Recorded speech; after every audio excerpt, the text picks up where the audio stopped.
What is going on? Welcome to this week's episode of the Second of Strength podcast. I am grateful you're here, grateful you're spending your valuable seconds with me.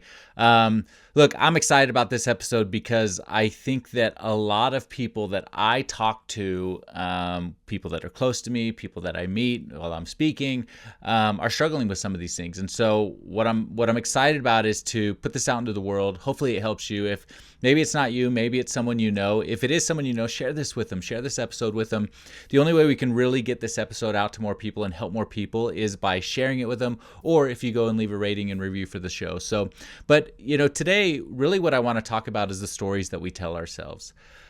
I have always believed and continue to believe that we are the author of our own lives. And if you're an avid reader like my daughter and my wife, and we are the ones who get to author our story. We are the hero. We are the heroine. We get to develop and create these storylines and these story arcs, and we get to change things when we want to change them. And I just think that too often we give the pen to other people in our lives. We let other people write and dictate the story of our lives instead of us being the ones who are creating the story, creating this reality, creating this world that we get to live in. And today I want to break that down a little bit because I think that what happens is because you are the author of your own story, you get to create the beliefs and things that you get to say to yourselves and that you get to dictate, and you get to become this person, become this hero as you go throughout your life. And it doesn't mean the things that you wrote about yourself before are the things that are going to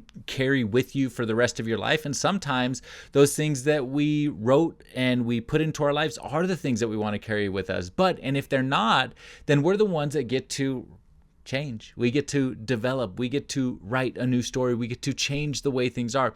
And I think that one of the things that happens in life is that we start, because of circumstances, because of things going on, we start to incorporate these beliefs in us of who we are, and it starts to dictate the future and the things that we do. So, and what that may mean is you may say to yourself, oh, I am, nobody loves me. I'm not good enough. I'm always alone. No one's ever going to want to be with me. Whatever those beliefs that you start to have about yourselves. And if you think about it in the terms of writing a story, you're writing a story that isn't really the outcome that you want to have for your life. And so I think that sometimes we start to have these beliefs about ourselves because of something that maybe happened. Maybe it's something that happened in your past, your traumas, or something that happened at school if you're a teenager, or even as an adult. Maybe it's somebody said something to you and you took it one way. Maybe you took it the way they meant it, but you took it one way, but you ultimately internalized it. And we internalize these beliefs about ourselves, and then they start to dictate everything about our lives. And what happens after that is something called confirmation bias. And if you don't know what confirmation bias is, that is the tendency to interpret something that comes into our world, interpret new information, and use it to confirm what we already know or already believe about ourselves, or the theories that we already have about ourselves. So, for example, if you were to say, I believe that the world is a dangerous place, then you will look only for things in your environment that are going to prove that the world is a dangerous place. Maybe you see something on the news, or you hear some tidbit of information, or you think that, everybody out there is a creep, or everybody's trying to break into your house, or every person of a different race or a different religion or a different whatever is bad. And we start to use these biases to confirm what we already believe about ourselves or about our environment. What if it was, nobody loves me, or I'm always going to be alone, and you just start to, if somebody drops plans with you, then you go, oh, well, there it is. See, they don't love me. They don't like me. So they don't want that, I'm just going to be alone for the rest of my life.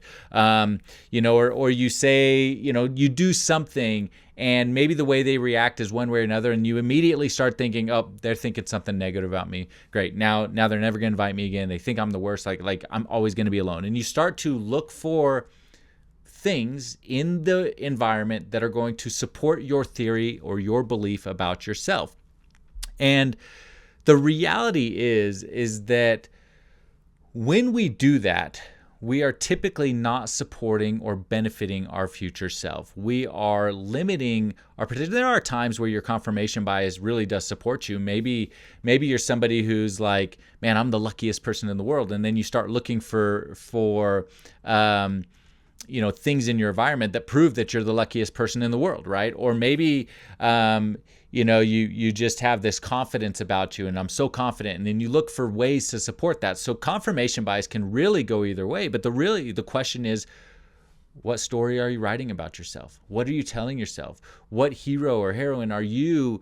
Is that how you say that? I don't know how you say that. Is that what are you writing into the fabric of your life, into the pages of your life that is going to help you into the future? Because if we are always looking for ways, and if we're having negative self-talk or self-confidence issues, and we're always looking for ways to support why we aren't good enough, we will find the reasons and the ways that we aren't good enough, even though they are not true. But we will support our theories about ourselves. And alternatively, if we look for reasons of the exact opposite of that, you will actually find those reasons. If you were someone who was lacking self-confidence and you started looking for ways that that showed that you were a confident person, you would find those, and then you would start to become a more and more confident person every single time. And I think sometimes, when we do this, and the danger of it is we go so far down a path of looking for reasons of why we are one way or another, or confirming our bias and our beliefs about ourselves, that it becomes very hard to steer the ship a different way. But what I hope that you recognize is that no matter what's happened in your past, no matter what you've told yourself, no matter the beliefs you have about yourself, you are still the author of your own story.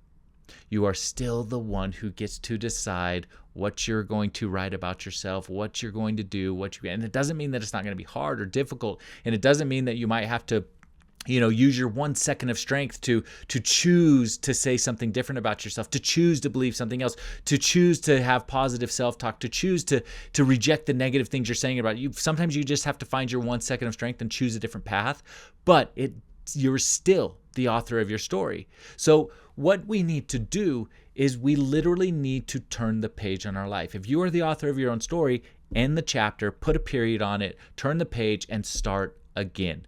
Start new. Start with something different. Tell yourself something different about yourself, and look for the reasons why it is true, because even if you are feeling lonely, or you're feeling depressed, or you're feeling like you're not good enough, and you're telling yourself that that is who you are, the truth of the matter is that that is all a lie, because you have the power, and there are breadcrumbs of truth scattered throughout your life that would tell you the exact opposite, that you have done hard things, that you have pushed through difficult days, that you have always pushed through, that you've made it, that you are confident, that you aren't alone, that there are people who love you, there are people that care for you, there is always somebody, there's breadcrumbs of truth in your life. Are you willing to pick up the breadcrumbs of truth and believe something different and write something different about your life? I hope you are, because you deserve that. You deserve to be the hero of your own story. But you might have to write a different story. You might have to change your character a little bit. You might have to start to believe something new, something different, and look for confirmation that those are true things in your life. Look for that evidence. So number one, just turn the page. Let's put a period and let's start writing a new chapter. Let's look for something new. The second thing, look for evidence of what you're saying about yourself is not true. So if you said, hey, I'm a lonely person, no one wants to be with me, well, then look for evidence that that is actually not true, because there are people who love you, who care for you, who want you to, that want you to be with them, to be happy, on all those things. Look for the evidence that's true. So, and when you start to do that, and it is like when you are forming these new beliefs about yourself, it is not a one-day journey. It is not a 2-page journey. It might be multiple chapters of your life that we have to keep writing and keep writing and keep writing. But over time, as we keep writing the story of our life, that is when we get to fully realize the potential and the person that we are becoming, that we ultimately can be. So I hope this helps you. I just think that too many people right now are feeling trapped. feeling like there's no way out of the circumstances or the situation that they're in. And I just think that, I hope that you recognize that you do get to author your own story. You are the person. And, one thing that I've been thinking a lot about is well, what's the next step? How do we go from where we are to where we want to go? And sometimes the next best step is not forward. Sometimes the next best step is to the side.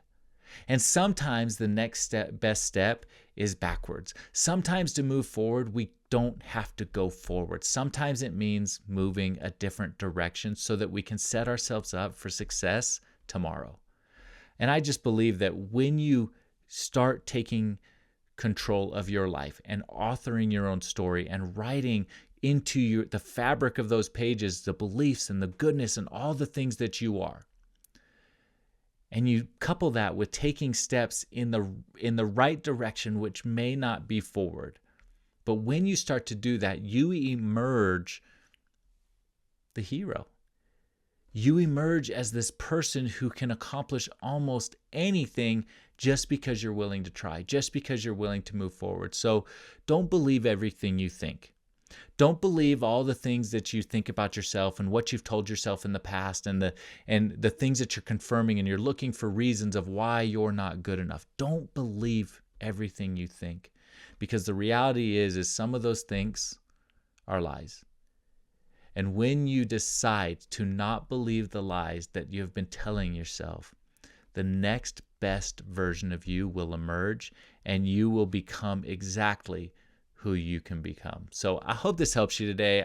A quick episode, but to the person who's out there who's struggling right now, who is feeling lost, feeling alone, who isn't feeling good enough, I feel for you. I'm here for you. I hope that you know that the future is bright. And I say this a lot on Instagram, but just telling you now that no matter how dark your night, just promise me you'll be here tomorrow. And along with that, the sun always rises, even after that darkest night. Tomorrow's going to be another day. Tomorrow is going to be a brighter day. And no matter how today went, sometimes strength is just standing up and starting again. Sometimes strength is just deciding that you're not going to give up, that you won't quit on yourself. Sometimes strength is just choosing to be here. And when you choose that, you are setting yourself up for a really, really great tomorrow. So I hope this episode helps you. Wherever you're at, share it with someone. Tag me on Instagram if you share it to your Instagram stories @RealTannerClark. And let's help a lot of people. Let's help the people you love. Let's help, hopefully it helps you, but let's help someone you love. And I believe that together we have the power to change the world. And so I'll leave you the same way I always leave you. Go find your 1 second of strength and be happy.